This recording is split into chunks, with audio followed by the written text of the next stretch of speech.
it's not, because we have one on Thursday and then one this time next week. But we are getting close to the final few live streams. But very excited about today's topic. I feel like this is something that has come up quite a few times, actually, especially in the last few weeks, as people have moved away from kind of ideation phase and building through to now shipping and kind of trying to grow their app. So today we're focusing on how to understand your data and how to run experiments, and ultimately kind of how to leverage those things to grow your app. And I'm very excited to say, I'm pleased to say, we have Dan with us, who is our kind of resident expert on all of these things. We had a slight panic yesterday because Dan, we were just talking before this, Dan has just come back from paternity leave, and we may have mixed up the dates that we'd given to him for this. And so we had a slight panic that he might not be able to do today's session, but I'm very pleased to say he is here with us live. So yeah, Dan, do you want to say hello to everyone? Tell everyone a little bit about what you do. And I was going to say, tell us a fun fact, but I hate when people say that because it's putting you on the spot. So don't feel the need to do that. Just just give us an intro.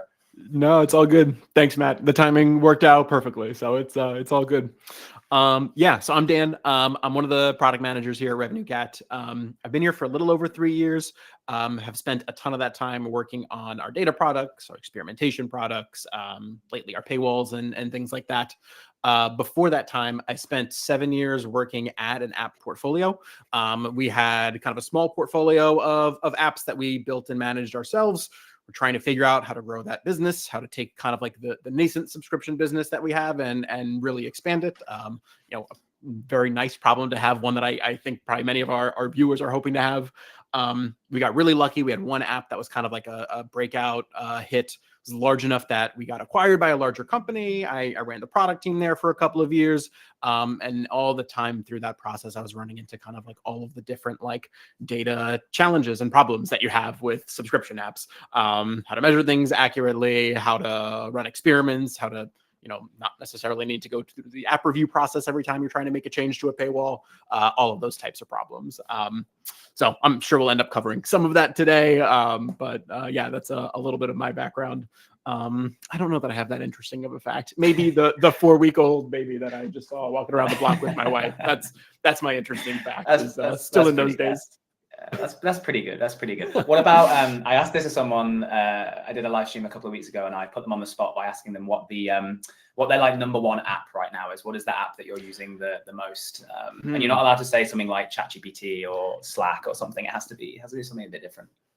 It's a great answer. Can I actually like shout out a couple of them, because I was just on paternity leave, so I was spending too much time on my phone. There's a reading app called Margins that I started using. No disrespect to Goodreads, but I get kind of bored of Goodreads sometimes. I found Margins, and the UI is amazing. So I've been loving using that. It's just for like tracking what you're reading and getting stats and things like that.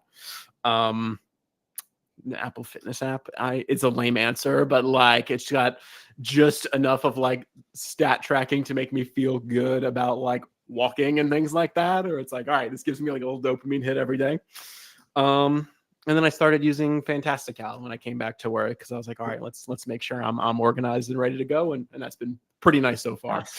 Nice. All right, good answer. All right, great stuff. Well, Dan, thank you for joining us. And I think we say this at the top of all of our live streams, but really these sessions are for all of you. So please make the most of having Dan here. Ask as many questions as you want. If you're listening on Livestorm, pop the questions in the chat, or use the little questions feature. I'll make sure that Dan can sort of see them as we go through. If you're watching anywhere else, if you're watching on YouTube or X or LinkedIn, you can dive into the Discord and drop any questions in there, and I'll keep an eye on the Discord channel as well. I can see a couple coming in actually already. So please continue just to use that. I'll make sure that we cover all of them. All right, so before we dive into the main topic, we'll just do the usual kind of round the world on Shipaton and what's been happening. And as usual, a couple of shout outs on the build in public front. So it's still amazing to see the number of you that are building in public, sharing your progress, sharing your learnings, things that are going well, things that aren't going so well.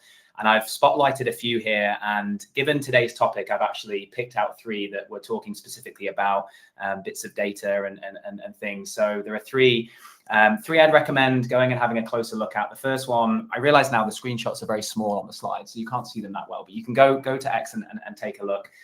The first one is Carlos, who has been building an app called Bible Now.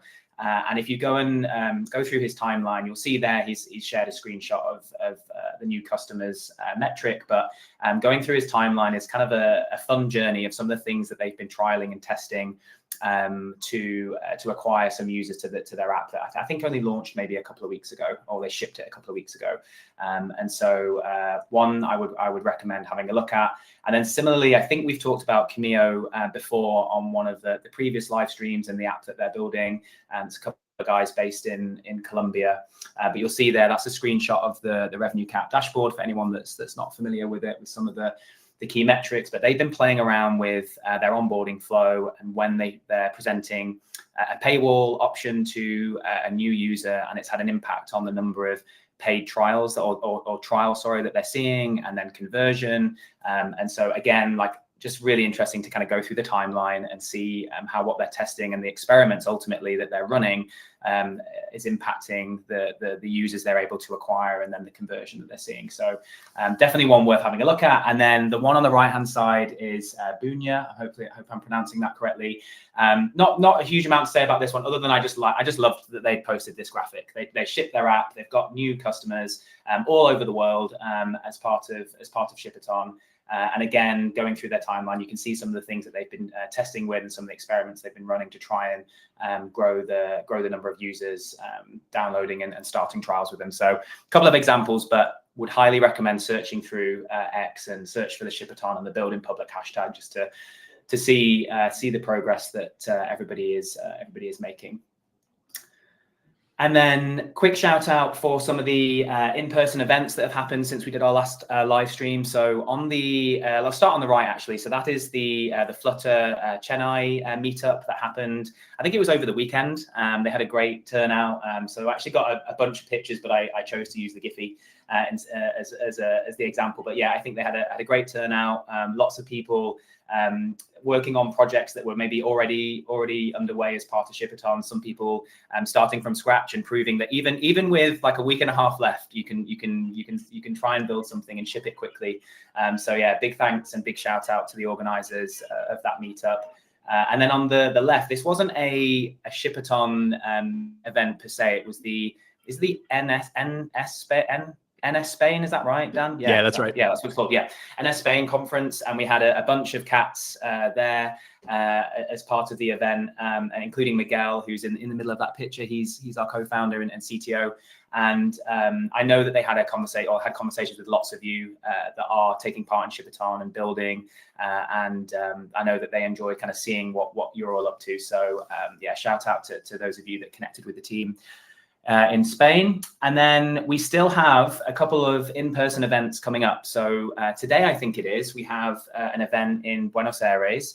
It's our first Shipaton event, in-person event that's happening in Argentina, I think, as part of this year's Shipaton. I don't think there's been another in-person event so far there. So if you're in Buenos Aires and you want to take part, then head over to our head over to shipaton.com. We have a River page with all of the details of all these events. You can register and sign up for that one. And then on Thursday, we have an event being hosted in Barcelona. It's at the offices of Lead Tech, right on the beach, really cool spot. We have some RevenueCat folks attending that one. We have Varhe there, who presented on a live stream a few weeks ago. He's kind of a paywalls consultant and expert, and so some really interesting talks and sessions lined up for that one. So if you're in Barcelona, interested in attending, then that one is taking place on Thursday. And then final shout out from me is the reason why I'm here and I'm presenting, and it's not Charlie, who is the normal kind of captain of Shipaton, is that he is currently, he's actually going through security, I think, right now. He's at the airport. He's on his way to Bangalore for the Swift Bharat, I think that's pronouncing that correctly, the Swift conference there. So he's heading over. I actually haven't noticed the little shippy that's like sitting on his lap in that picture, which is kind of cool. So again, if you're heading there, if you have plans to be, if you're in Bangalore and you would like to connect with Charlie, please do seek him out. You can meet the captain of Shipaton in real life and yeah, catch up with him. So All right, that's enough from me, I think, Dan. I will stop sharing. Let me hit the right button. Make sure I don't end the live stream, which I've done before. There we go. And I'll hand over to you. Yeah, totally.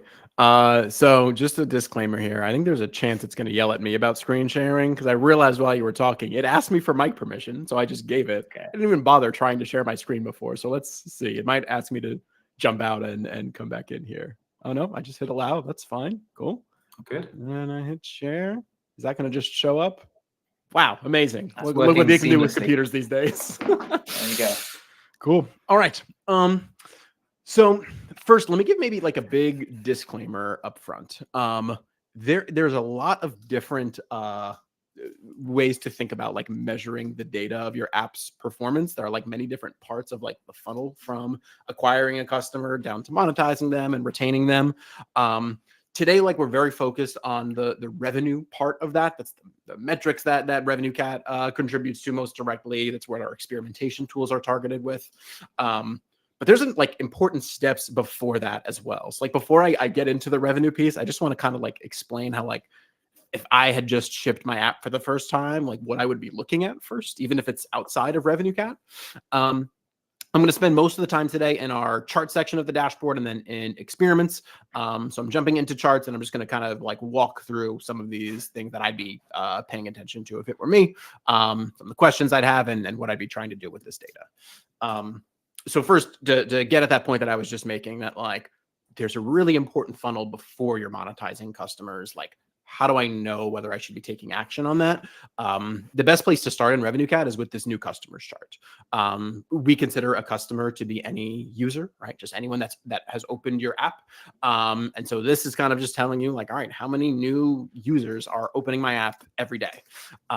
The reason why this is important is the y-axis, right?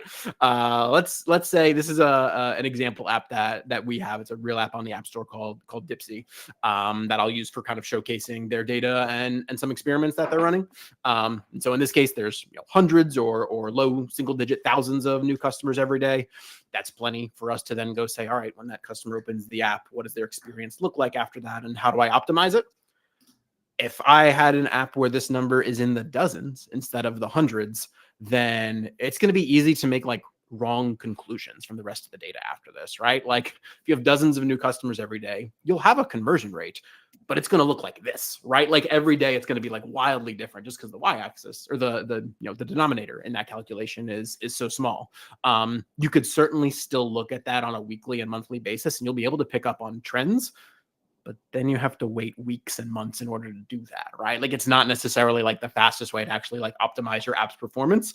So all that to say, like if on day one you're looking at this and you're saying like, cool, I've got like some customers coming through the door, but not many, don't even worry about revenue optimization right now. Like your main problem, the main like lever that you have to pull is just getting your app in front of more people to convince them to download it.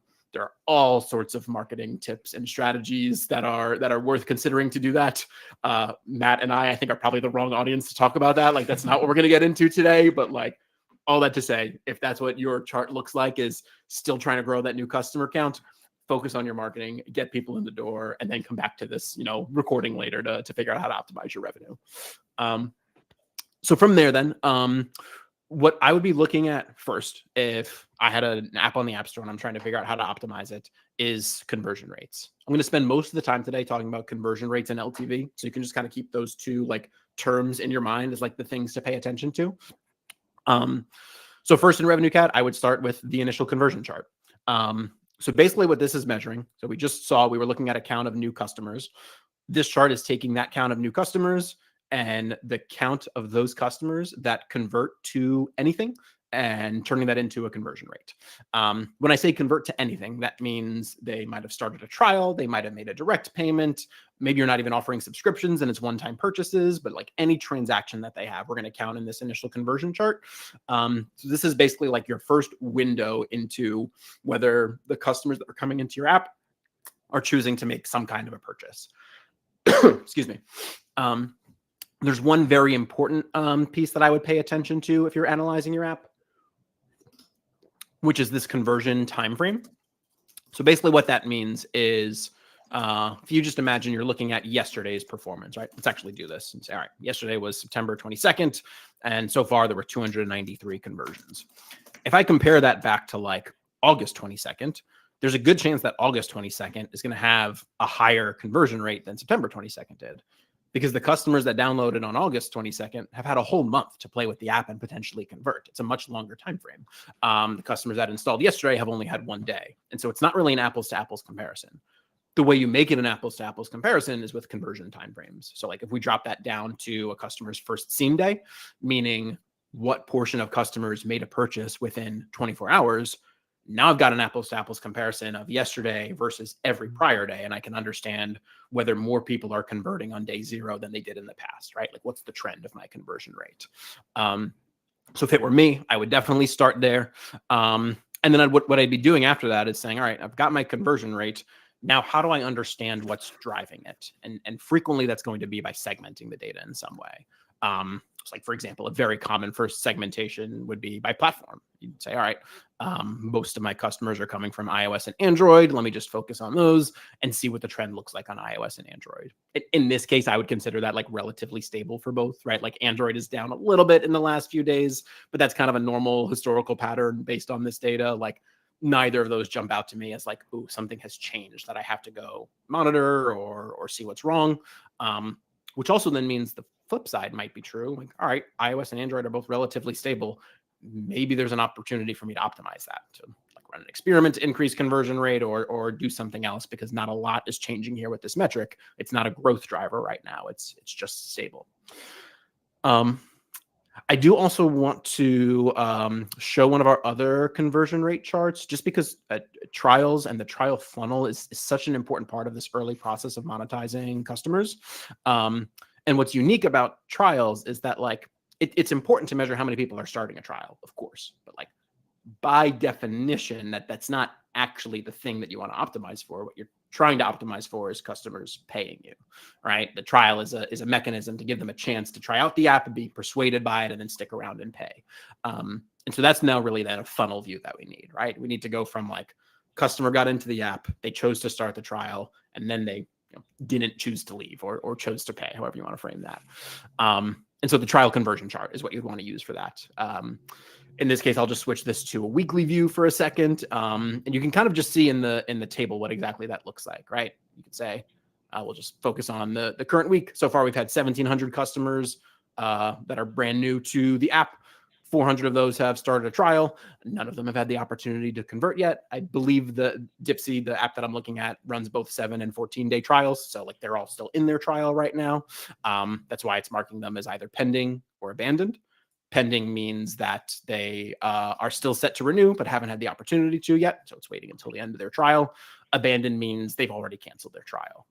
They might still, of course, turn their auto renewal back on, in which case they'll move over to pending. So it's not like totally done deal. They're definitely not coming back. But a super common behavior that we see is that once a customer cancels a trial, unless you do something to intercept that behavior, there's a really good chance they're going to stay canceled through the end of that trial. And so then this would be like a really important place to pay attention to and understand, like, all right, first, how successful am I in getting customers to take this first action of starting a trial? But then after that, how is that influencing their likelihood to convert? So if I switch this from an absolute view to a relative view, so meaning now I want to see the conversion rates instead of the absolute numbers. One, I can look at the start rate over time and just see how that's changing or fluctuating. And for the most part, that looks pretty stable. The conversion rate over here, though, is actually somewhat volatile, right? Like there are weeks where that's 27%, weeks where that's 20%. That's a pretty dramatic difference in the number of paying customers that you're going to get at the end of that. Now, again, like it's important to not like read in too much to any individual data points. On sample sizes, it's going to be easy to like over-index on that. Looks like did my mic just drop out? Yeah, you're back. Cool. You sounded like an AI for about 5 seconds, and then you you came back. You're good. Yeah. I was busy praising technology before, but the downside is if I just touch this microphone at all, it will disconnect for a second. So nothing's perfect, I guess. But anyway, all that to say, like in the case of offering trials, you got to be paying close attention to both of those rates. One, to understand whether changes that you're making are having the end effect that you desire, right? If you increase the trial start rate, but decrease the conversion rate, that might not actually net out to more paying customers, which is actually the thing that you're aiming for. Or vice versa, right? Like you might try something that increases your price, probably lowers the trial start rate, but maybe there's a negligible impact to paying customers and they're paying you more. So it's a net benefit. That's a tricky calculation to do. Like it's kind of hard to keep all those numbers in your head at one time. I'll show in a couple of minutes how our experimentation tool can help with that and kind of like give you a single answer to the question instead of having to focus on all these different things. But that's what I would be thinking about if I was focused on conversion rates for my app. Let me pause there. I want to show off some other things that are worth paying attention to. But just in case, any questions on this so far? No, I don't think so, Dan. We've got some questions more geared towards experiments, so I'll hold those for when we get to that bit. But nice. Yeah, I think we're good on this bit. Cool. That sounds good. In that case, let's just spend a couple minutes talking about kind of revenue and LTV on the other side of this. Conversion rates are obviously important, right? There's no way to make money with your app unless someone is converting to something. You got to put an offer in front of them and they have to say yes. And so we need to monitor our conversion rates to know whether anyone is saying yes. But the value of them saying yes depends entirely on what you're offering them, right? Like what are the durations that they're offered? What are the prices? What's the mix of products? Is it just subscriptions? Is it one-time purchases? Like that's where all of the value is to your business, is what they're subscribing to. So I just want to talk through a couple of charts that'll help you start answering those questions. The first one to focus on is just the revenue chart, right? And this is on the high level answering a very simple question, which is just how much money did my app make today versus yesterday or versus whatever other historical period you're looking at. And that's going to include a mix of things then, right? This is the revenue you're making from new subscriptions, from trials that convert on that day, from renewals. And so the data point on one individual day is not necessarily telling you just one thing, but certainly over time, what you're hoping it does is illustrate a trend, right? That as your subscription base grows, more renewals come in, your revenue is growing over time. If your volume of new customers is growing, same thing. Hopefully that's growing this over time. You can actually start to just explicitly answer some of those questions in here. So for example, in the revenue chart, we have this transaction type segment that you could use to split between the amount of revenue that's coming from brand new transactions versus renewals. So you can focus on one or the other. And in this case, we'd probably want to focus on the new transactions and say, all right, like, is the revenue that I'm making from these new customers actually growing over time? From there, you might even then filter or segment that by the product that they're purchasing or their product duration. I'll actually do this with a different chart in a second. But the important piece here is that like, this is just like kind of the first simple answer to the question of like, is my business growing or not, right? Like all these different changes that I'm doing, the stuff that I'm shipping, is it resulting in more revenue over time? The chart on its own will give you a simple answer to that question. You can dig into it a little bit more to figure out where the revenue is coming from. But then almost certainly after that, you'll have like hopefully an optimization question on the other side of that, right? My revenue is X today.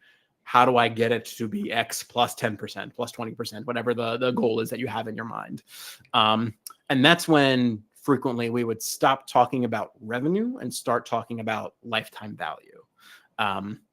For anyone that's not familiar with that concept, it's not specific to apps necessarily, to almost anything that you're selling. If your customer is a repeat customer of any time, the concept of lifetime value is really useful because it tells you like, all right, besides this, just the initial purchase that my customer is making, what's the revenue that they're going to generate for me over time? Maybe that's from a set of one-time purchases that they'll make sporadically, and we have to kind of like analyze our data and figure out how frequently they're doing that. In the case of subscriptions, it's much more predictable, right? We know that a monthly subscriber, if they don't cancel, is going to pay me X every month for whatever period of time. And we can then look at that on a cohorted basis and understand, all right, the customers that I acquired in September, what's their lifetime value versus the customers that I acquired in August or July or whatever other period we're looking against. And so the chart that I would focus on if this was me is the Cohort Explorer. Basically what the Cohort Explorer does is it just lets you look at a set of new customers and measure a couple of different things about them and see that broken out over time. So like as this cohort matures, how does their revenue grow? How does their lifetime value grow? So let's just look at lifetime value for a second. And basically what this chart is then saying is we'll go to one of these more mature cohorts here. So May 25. This chart is saying I had 30,000 new customers start using this app in May. In month 0, they generated $2.37 per customer. But then over time, here's how that grew, right? As of month 1, that was $3.45 per customer, $3.60, $3.71. There's a slow increment over time. And the reason why, again, let's imagine this is a subscription app, is you've got some customers who are initially purchasing maybe a yearly subscription. So they're paying once, they're not adding more revenue over those couple of months. You know, their lifetime value is set for this short period of time that we're looking at. Maybe they're signing up for a monthly subscription, and then those that stay are renewing each month. And so that cohort's lifetime value is increasing because of that. Maybe they're making one-time purchases or using weekly subscriptions or something along those lines. And so those are all reasons why this LTV might grow over time. And if I wanted to figure out, like, go from here and say, all right, my LTV per customer is, you know, roughly $3.90 in month 2 for this cohort, or even if I look further down to month 6 and say, all right, I've got in the range of $5, $4 for some of the more recent months. How do I grow that, right? Because ultimately, this is the thing that's driving your revenue, is the LTV that you're making per customer. It's a function of how many of them convert and how much they pay you. So every experiment that you run, every optimization that you make is hopefully going to increase LTV over time. And that's how you see then the overall revenue increase that you're hoping to. So first thing that like I would do if this was me saying, all right, let me figure out what's driving my LTV, is I'd probably start to look at like, what's the LTV of different types of products? So maybe one thing you could test and you could optimize on your paywall is, should I be pushing a monthly plan or a weekly plan or a yearly plan? Those are very simple changes to make, and the mix of those things could dramatically impact your LTV. So just to illustrate that, if we looked at a cohort of now new paying customers and just said, all right, we'll just look at these like kind of couple of months here. We've got roughly 3,000 new paying customers each month. By month 6, they're paying between $45 to $50 on average.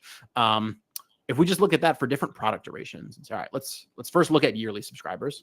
The customers that first selected yearly, by month 6 that's about what the average LTV was. A little bit higher, right? $53, $54, a few lower than $50 in some cases. So by month 6, we're somewhere in that $50 range, maybe a little bit higher. If I switch and instead look at the customers that are selecting monthly, by month 6, that figure is not nearly as high, right? By month 6, they're actually only paying $27, $28, $29.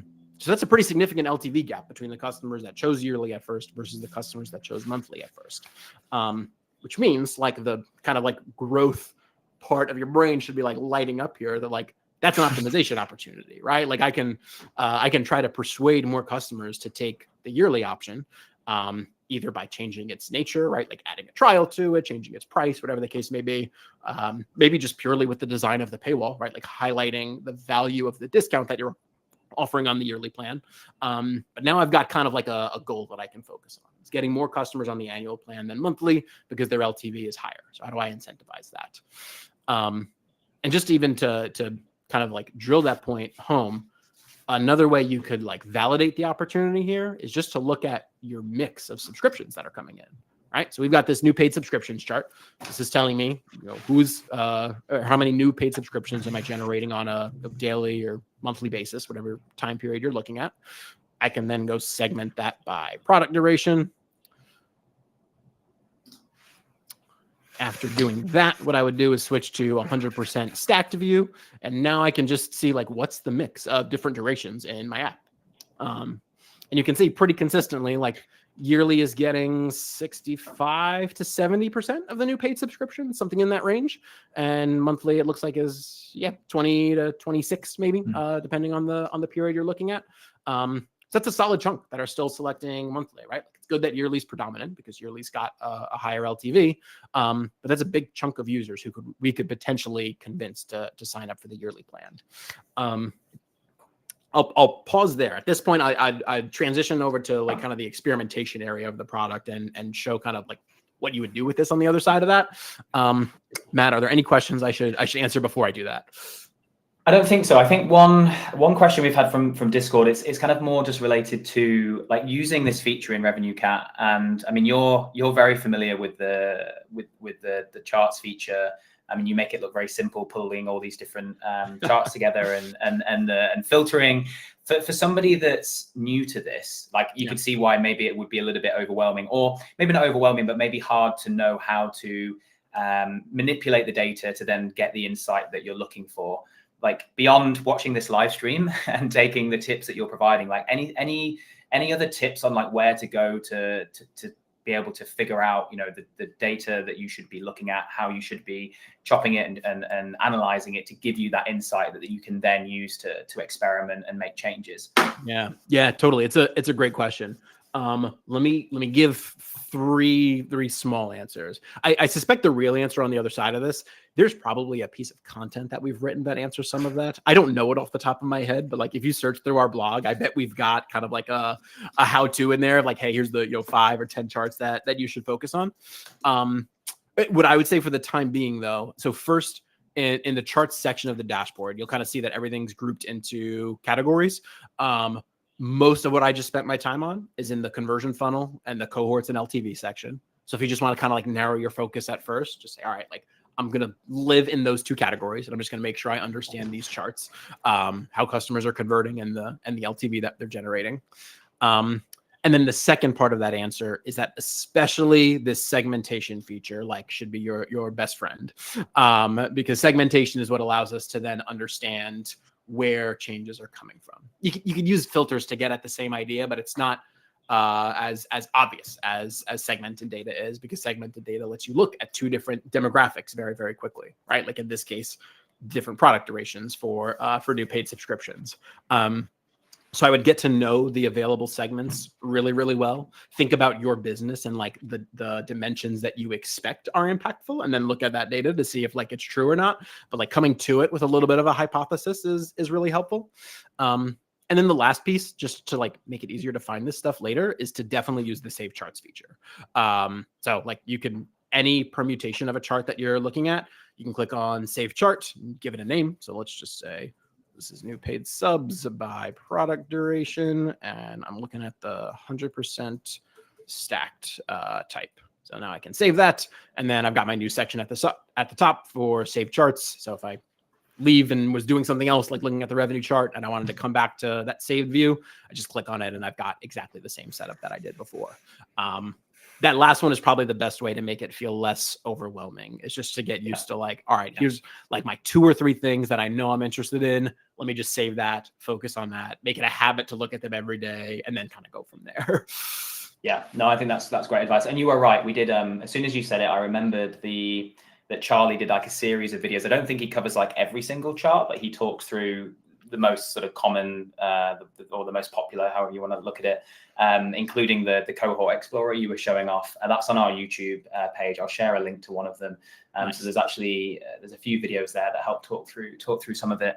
And then Dan, a linked kind of question that's just come in. I don't know if you can see this on your screen, but I think this also might be a good segue to experiments. But I think what we're getting at here is like, do you just basically go and look at the charts and the data and then decide what to tweak, or is there somewhere where you can go and then experiment and then understand what you should be changing? Yeah, it's a great question. So first there is, I'm blanking on the name of the tool. Maybe Matt, you can help me after I answer this. But there's I want to say it's like a subscription growth calculator or something like that, that a partner of ours worked on, that I think we've published on our site as well. That's intended to do part of this, right? Which is like, let me just put in my couple of different like metrics that matter here, right? Like my initial conversion rate, conversion to paid, LTV. I don't actually recall exactly which metrics it includes. But then like spit out on the other side of that, where do each of those like land? Like, are those good metrics? Are those poor metrics? Like, which one should I focus on? The one big like caveat that I'll give to that, I think there's zero harm in like doing that initial analysis, right? And just kind of seeing where you stack up. There's a lot of nuance in it though, right? Let's just even talk about like app categories for a second, right? Like the category that you fall into in the App Store, you would expect a dramatically different conversion rate based on some of those different categories, right? There are weather apps, for example, that are like extremely optimized, have a fairly standard price range, right? Like the $25 to $50 a year is like very common for weather apps. So I suspect the average user of those probably has a built-in expectation of what like a normal price would be, the fact that they might have to pay. And so like your likelihood to get a conversion on the other side of that, I suspect is a little bit higher.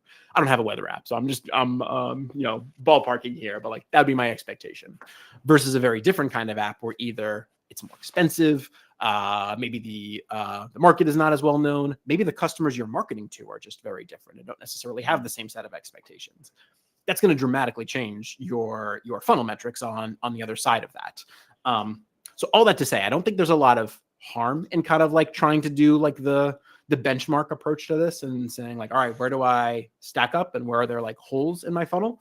But I think thinking about it for your specific app and where the opportunities are is almost certainly going to have more bang for your buck. And some of that is just like, I don't want to call it like a simple math, but like very approachable math. So like, for example, let's go back to conversion rates for a second. So, all right, I've got my conversion rate chart here. Let's actually just go back to the 0 days version that we were looking at. My initial conversion rate is in the range of 25 to 30% on a daily basis. Let's just call it 30%. All right, if I decided that was or I guessed that that's a thing that I could optimize in my app, then I can say, all right, if I increase that to 33%, right, a 10% increase, what would that yield in LTV on the other side of this? If I assume that people convert from the trial to paid at exactly the same rate, I'm charging them exactly the same, it's a 10% increase to LTV. Cool. I can see what that output looks like on the other side of that. And the bet that I'm making is that I can go from 30 to 33%. What I would say on the other side of that is like 30% is a pretty high number, right? Like going from 30 to 33, like to get a 10% lift, that's a lot of people that you're talking about, right? Whereas if this initial conversion rate is 5%, to get a 10% lift is going from 5% to 5.5%. It's a much smaller number to move. And so like thinking through it in that way can kind of give you a sense of like, where are the points in the funnel that are weakest right now, where I have the most leverage to optimize, right?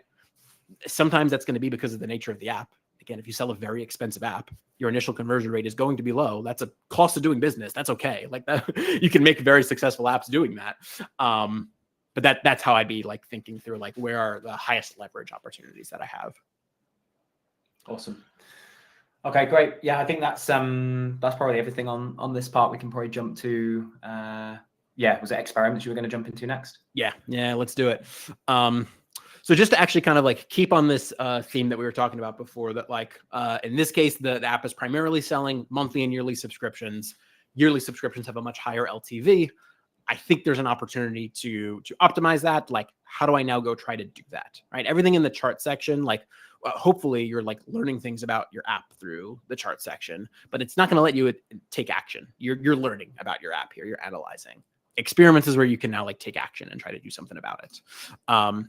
So everything that I'm going to talk about is in the context of RevenueCat experiments. You know, you could slot in some other A/B testing tool, and a lot of the same like principles will apply. But the tactics of how to do it, I'll focus on RevenueCat. So in RevenueCat, if you set up your app through us, your offerings are hopefully being controlled by what we call a default or current offering, meaning for an individual customer, you ask us what offering to serve, we return the default back to you. What you can also do instead, though, is run an experiment where that default will change based on what group the customer falls into. So variant A, variant B, C, or D.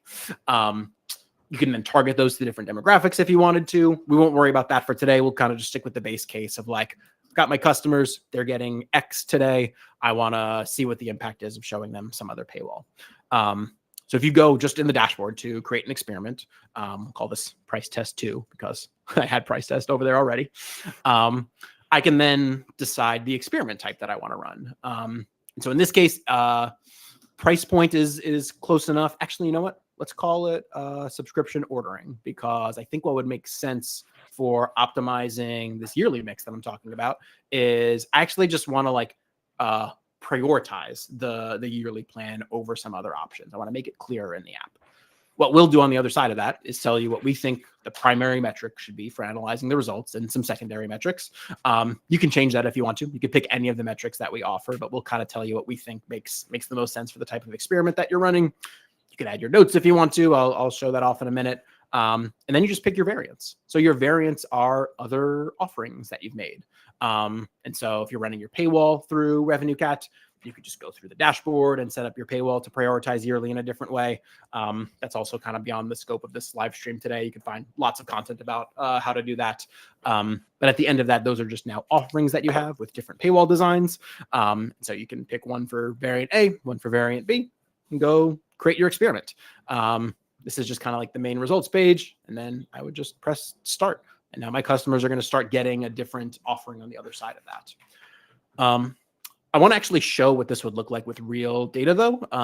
So again, I'm going to jump back to Dipsy, which happens to be running an experiment that has this goal that we've been talking about, right? Of like just changing what the mix is of customers selecting the yearly plan. So this particular experiment is running to 50% of customers using their App Store Android apps and in the United States. And it's got 3 variants. So we've got variant A, where customers get the standard annual price of $69.99. Variant B, where they get 50% off of that, but no other changes, right? Like paywall is exactly the same. You just see a different price. That's 50% lower. Variant C offers that 50% lower price, but then also has some additional marketing as well to basically like call out the fact that it's a 50% discount. And so what they're testing is to just figure out like which of those performs best. Now, our hypothesis is that if we drive more customers to yearly, then that's going to increase our LTV.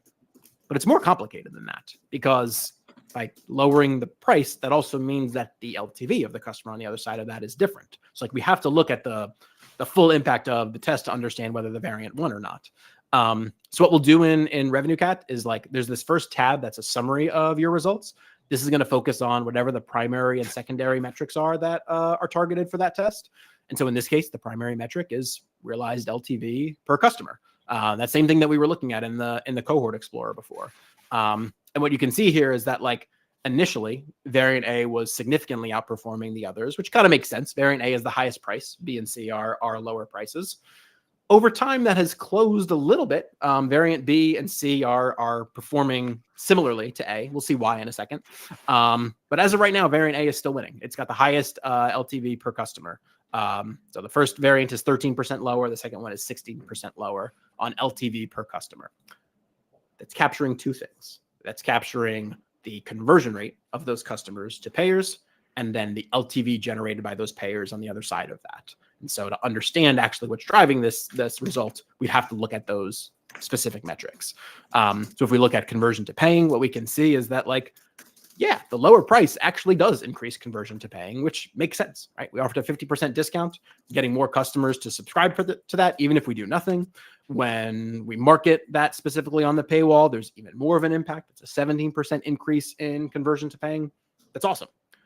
But we can also just look at that number and say, all right, I dropped the price by 50%. My conversion to paying is up by 17%. That is almost certainly not enough to make up the gap. And that's exactly what we see. Realized LTV per paying customer per paying customer. That's the emphasis here, because these are customers that already converted. Now, once they convert, what's their LTV as a payer? And it's 20% lower in the first variant, 28% lower in the last variant. We'll see. I want to answer a bunch of questions, so maybe we'll dive in more to the results in a second here, because there's a lot of questions that you should have at that point, right? Of like, all right, why is that different between the 2 variants? Is it about the products that they're selecting? Is it their likelihood to retain? Has that changed? Like, there's a lot of different ways you could split it from here, but it's looking at this kind of overall view that gives you a sense of like, all right, what's actually happening with this experiment, and is it having the result that I expected it to? Let me pause there. Matt, what questions can I start to answer? Yeah, a couple of quick ones. I think you sort of went over this, I think, as we were you were showing like how to set up an experiment, but how do you just make sure that when you're creating an experiment, you want to target like a subset of users? Like here, I think we were targeting users just in the US, and it's maybe 50% of new customers. But yeah, maybe you could just quickly show how to set that up. Yeah, totally. So when you create a new experiment, in this enrollment criteria section, this is where you can pick either the audience that you want to limit it by. So for example, by country or app version or platform. But then you can also, beyond that, let's just keep it at any audience actually. You can limit it by percentage as well and say, all right, I only want to serve this to customers in the US, but I also want it to only be 20% of those customers, for example, to limit risk at first. Anything you add to the enrollment criteria, that's sticky for the whole test. Like you don't want to change the demographics of the test halfway through. It pollutes the results.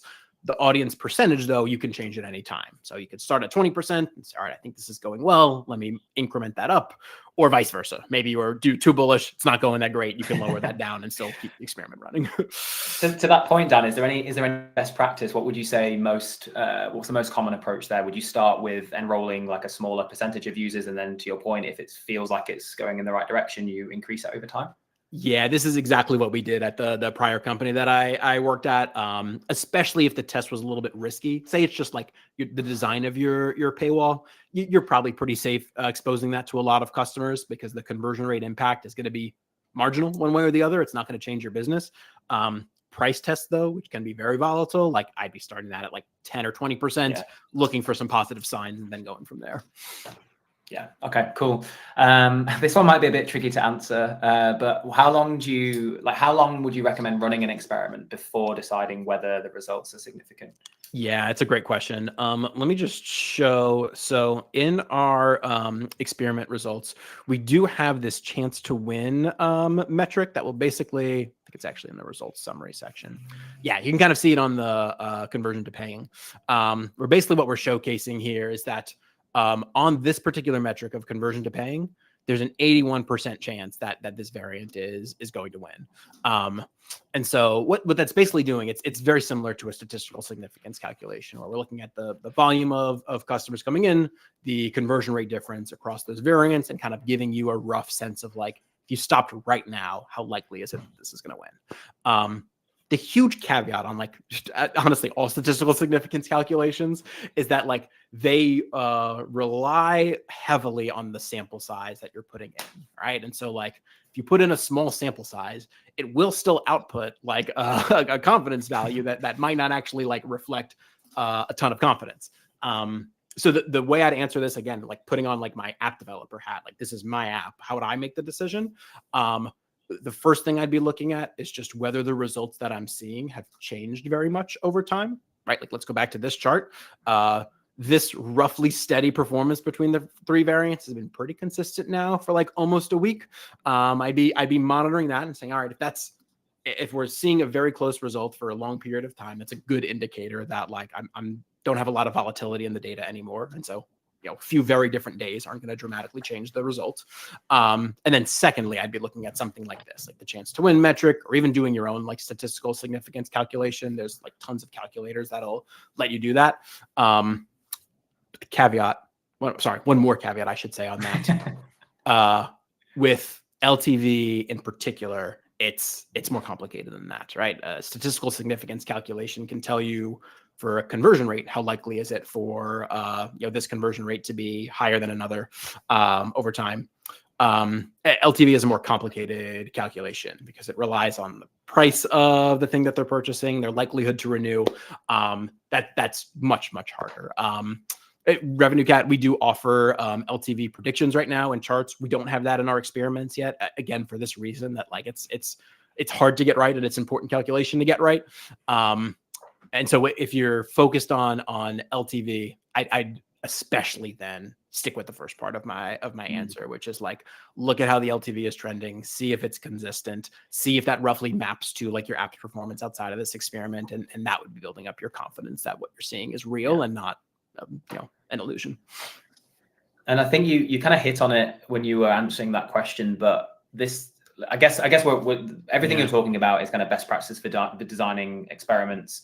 But when you're dealing with a small user base, which, you know, majority of people taking part in Shipaton, even if they shipped at the start of August when we began, they're probably dealing with a relatively small, like a smaller user base. Totally. Yeah. Tips or kind of things to be aware of when it's, you know, you're running experiments and interpreting data with a small user base. Yeah, it's a great question. I'm gonna speed run this answer, and it probably deserves its own 20 minutes. First, what I mentioned up top, if your number of new customers coming into the app is relatively small, there's just only so much like juice to squeeze out of optimizing the funnel after that, and your time is probably much better spent thinking about like experimentation before the app, whether it's an A/B test or not, right? Like starting a Facebook campaign it's not an A/B test, but it's a growth experiment to figure out if it can help you grow your business and you can, you know, make more money on the other side of that. So don't discount the pre-app work that you could possibly do. I think that's like a huge first category to spend time on. The second is to maybe not even think about these as A/B tests, because for an A/B test, you need to compare two variants, have two user bases.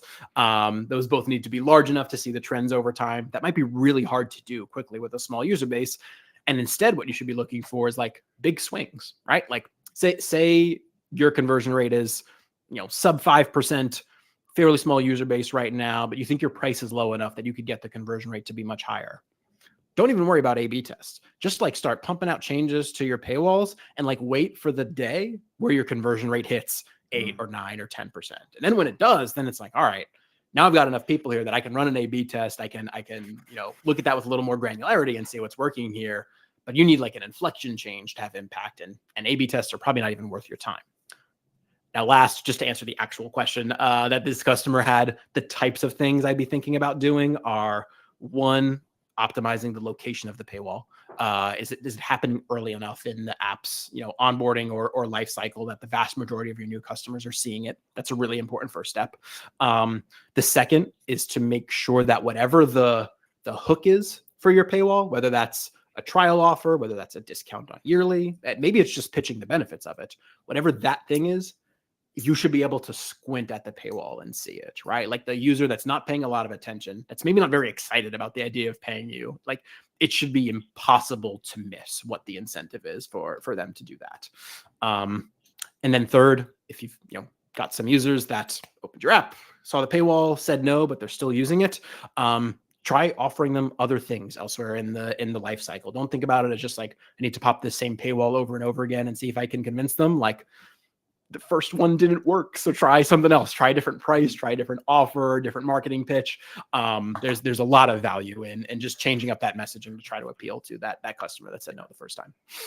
Yeah. Okay. Awesome. Yeah. I think the only other thing I would add to that is some of those projects I was calling out at the start, the people that are sharing, that are building in public and sharing their progress, they're doing exactly what Dan is describing. They're making significant kind of changes to the paywall or the position, like where the paywall is appearing to users in the app, and then seeing what impact that has on the core metrics, and then just, you know, if it's positive, sticking with it. If it's negative, trying something else. So you can get some good inspiration and see how other people that are just launching apps, have a small user base, are experimenting. So would recommend having a look through some of those examples as well. Yeah. Cool. All right.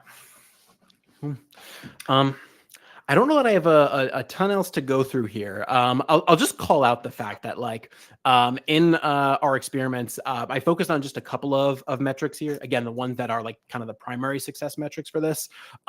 We have this full report available too, where like for every metric that we measure, we'll let you walk through that and kind of see like what's the difference between the variants, break that down by product and see like exactly what people are purchasing on different products.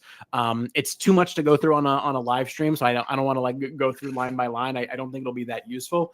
I call it out mostly to say that like when you RevenueCat customer are doing this, you know, run an experiment, see the main results, but like start digging through some of these extra details as well. Because even if it doesn't initially like you know, make sense or seem like obvious what matters in there, like what you'll see no matter what is these big changes and these big swings. And like that'll prompt the next set of questions of like, like why did the mix of people selecting the annual plan change so much? Like, I'm not sure. Let me go into charts and see if I can answer that question, right? Like, and it's that process of kind of just being curious about your data that is extremely helpful for coming up with the next hypothesis for how to grow your business.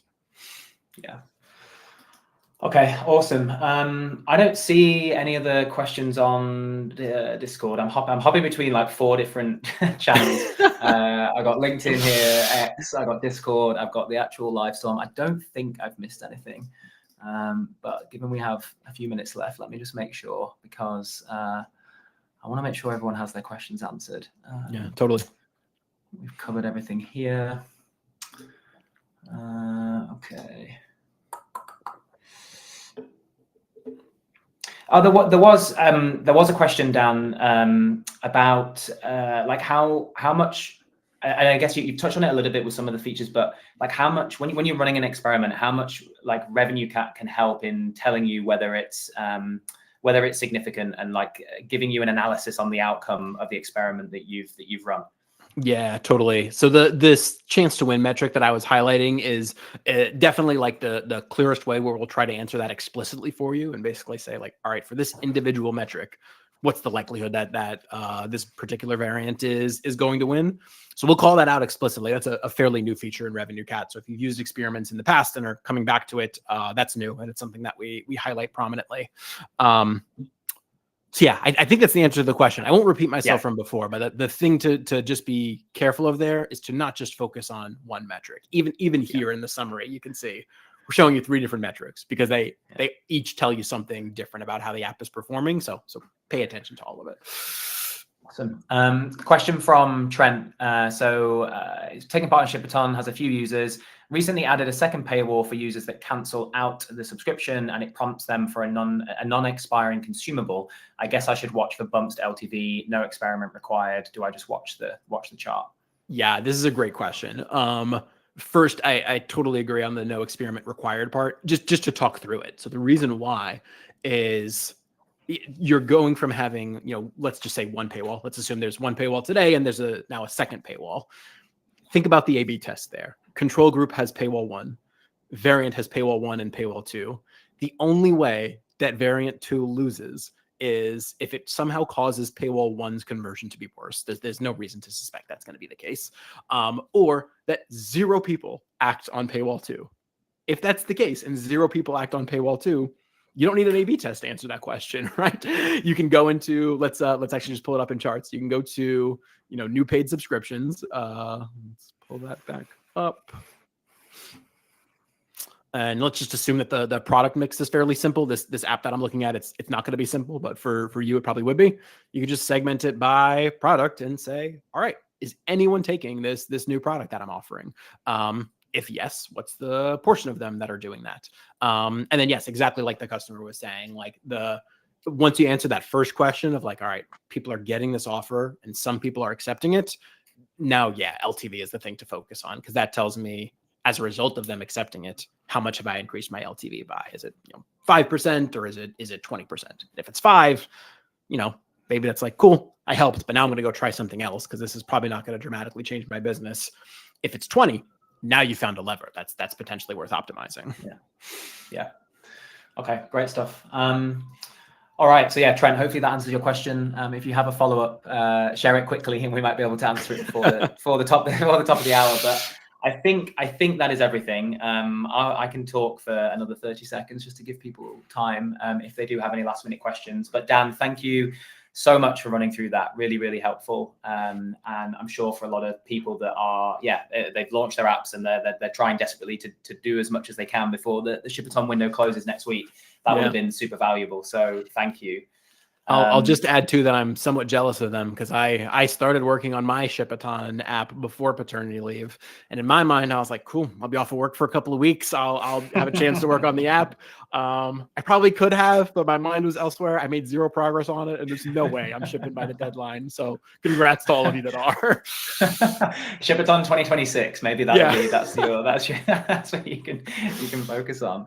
All right, cool. But yeah, as a reminder, so the submission window closes. It's next week. It's on the 30th. I can't remember what we agreed, like time zone wise, but it's like very end of day, maybe like Pacific time next week on the 30th. So if you're you're getting closer to making your submission, make sure you get it in before the deadline. We have one more live stream on Thursday, so same time on Thursday. That's just a general Q&A session. So there'll be a couple of us on that one answering any kind of last minute questions that you have. And then I think next week we'll be having some sort of Shipaton party live stream to mark the end of the window. So yeah, look out for that one as well. But yeah, I think that's it, Dan. I don't see any other last minute questions. So yeah, thank you again for joining. Thank you everybody that's listening for joining the session. And yeah, we will see you all soon. Thank you very much. Awesome. Thanks everyone.